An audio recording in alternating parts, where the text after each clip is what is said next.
Stacy here, and lately I've been getting a lot of questions about how I set up my Hobbywing ESCs. So in this video I'm going to go over my setup, what governor mode I use, and all that fun stuff. So let's get right into it. Before we get into setup, today's video will be based around a Goblin 700 Drake Edition, Hobbywing Platinum 200 amp version 4.1, OptiPower 12S 5000 batteries, and an X-Nova Lightning motor.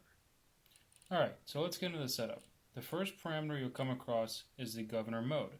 As you'll see, I use governor store. I think that this holds the RPM the most consistently across all kinds of flying and all different kinds of batteries. So, some other options you have are fixed wing. This is for external governor or obviously an airplane. External governor. This is perfect for if you want to use the V-bar governor or like an icon governor, brain governor, stuff like that.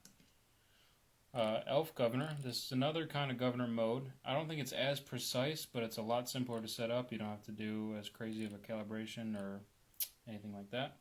And just as a side note, if you see this star anywhere in the parameters, this means it's the default setting when you set the ESC from new. So, go back to governor store. Next is the LiPo cells. Some options you have is just auto calc. That's the default. I typically like to set mine to whatever I'm going to run. It just kind of makes me feel better.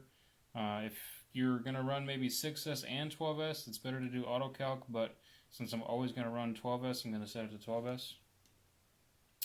Next is cutoff type, self cutoff. I'm not expecting any cutoff, so this as well as the cutoff voltage I don't usually change because it's never a concern. And then BEC voltage.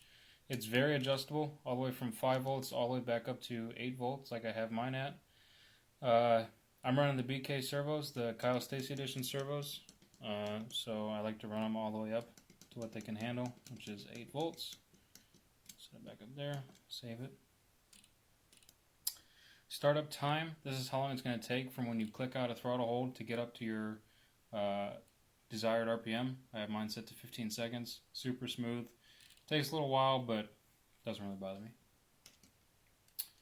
And then this is the governor tuning. As you'll see, I'm running all stock settings. I've never seen a need to change any of these settings. I think the stock governor runs really, really well across all different helis and motors. I've never tuned it. Holds really consistently. So unless you have a real big issue, I would just run stock settings. Next is auto rotation time. What this setting changes is, right now it's set to 25 seconds. So if I go into my bailout mode, after 25 seconds, it'll go back to a soft start. So if I go into bailout and then I click back out within 24 seconds, it's going to do its fast spool up. And the very next parameter is the restart acceleration. So this is how it's going to take 1.5 seconds to go from wherever it's at back to the main desired RPM. Brake type, obviously I'm not going to use a brake on a heli, so it's disabled. Brake force, also 0%. Timing 15 degrees. You'll see this is stock. I've never changed it. The X-Nova motors and the Scorpion motors ran really cool with this setup, so I never really saw a need to change timing or anything like that.